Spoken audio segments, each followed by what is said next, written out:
ami internet Mak TV Sénégal nuyu na leen di leen jaajëfal bu baax si onde bi ngeen onde ak suñuy programme di leen dalal nag si seen buzz de la semaine maanaam actualité bi nga xamante ne moo def buzz ci semaine bi ñu tàmbalee ko nag ak ki nga xamante ne moo di waaju baax nag dafa def benn vidéo daal di tontu ki nga xamante ne moo di Mame Ngor ginnaaw début de semaine bi nga xamante ne Mame Ngor Diazaka dafa defoon benn vidéo moom tamit di ŋàññi li nga xamante ne moo di armée sénégalaise di leen wax yoo xamante ne tegginiwul dara comédien boobu nag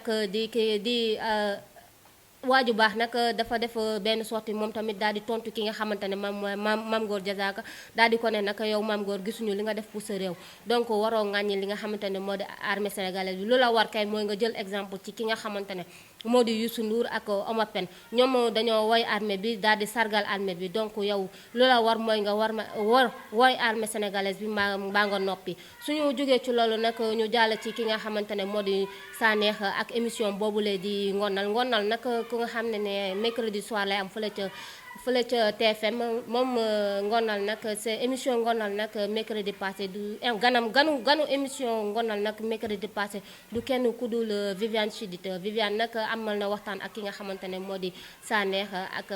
ak frère am yooyu di Alaaji ak Cheikhou ñoom nag waxtaan nañ si li nga xamante ne moo di carrière am ak ay projet am ak albumam bi muy annoncé nii mais nag bu ñu demee ba ci biir waxtaan bi ki nga xamante ne moo di Sanekh dafa demandé ki nga xamante ne moo di Viviane ne ko dama bëgg nga defal ma benn comparaison entre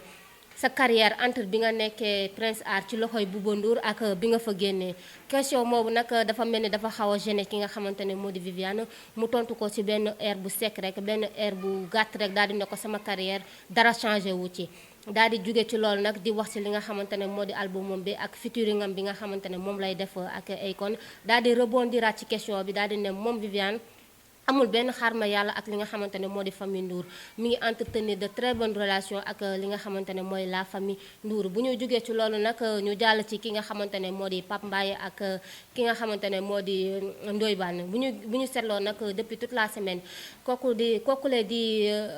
Pape Mbaye nag dafay def ay vidéo di ŋàññi ki nga xamante ne moo di Ndoye Bane di ko menacé sax nee na ko nag yow Ndoye Bane bu yaboo nga pare ndax dama laa déclarer la guerre saa yu ma xëyee dinaa la toroxal ci li nga xamante ne moo di internet bi ci réseaux sociaux yi moom Pape Mbaye sax moom mooy dankaafu ba tey Ndoye Bane daal di ne ko man nag yor naa ay secret yor naa li ma xam ci sa origine fële ca Pire dangay noppi rek wala ma waxal la ko suñu jógee ci loolu nag ñu jàll ci li nga xamante ne moo di couple boobule di mannequin boobu di Adja Diallo ak footballeur boobu international boobu di Ibou Touré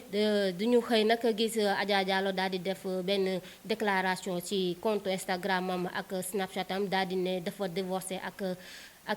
ki nga xamante ne moo di Ibou Touré pour la énième fois moom nag bu ñu seetloo nag Adja Diallo daaw ci heure yi nii ci 2019 bi ci mois de février 2019 bi moom Adja Diallo dafa amoon li nga xamante ne moo di problème ak ki nga xamante ne mooy Ibou Touré ba publier ay photo yoo xamante ne kanam bi dafa toj dafa am ay gaañu daal di ne Ibou Touré moom moo ko dóor ba gaañ ko donc dafa divorcé ñu tegaat ci ay weer ñu déggaat ni moom Adja Diallo delluwaat na ak Ibou Touré ba tax na nag moom nag mu xëyaat si keroog démb daal di def benn publication daal di ne dafa divorcé ak ki nga xamante ne mooy Ibou Touré ab laaj nag daal di samp nag laaj boobu du lenn lu dul ndax Adja Diallo cette fois-ci dina delluwaat ak Ibou Touré ndax d'après nu mu bindee information bi dafa mel ni moom pare na suñu sukkandikoo nag si suñuy source nag suñu naataango waa suñu buzz ki nga xamante ne li nga xamante ne mooy origine divorce bi nii du dara waralu ko lu dul benn xale bu jigéen daal moo dugg ci diggante moo ko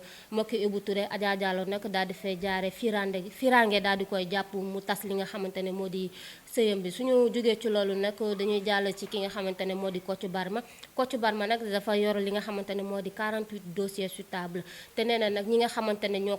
concerne dossiers yi ñoom la concerné daf leen di jox ñaari option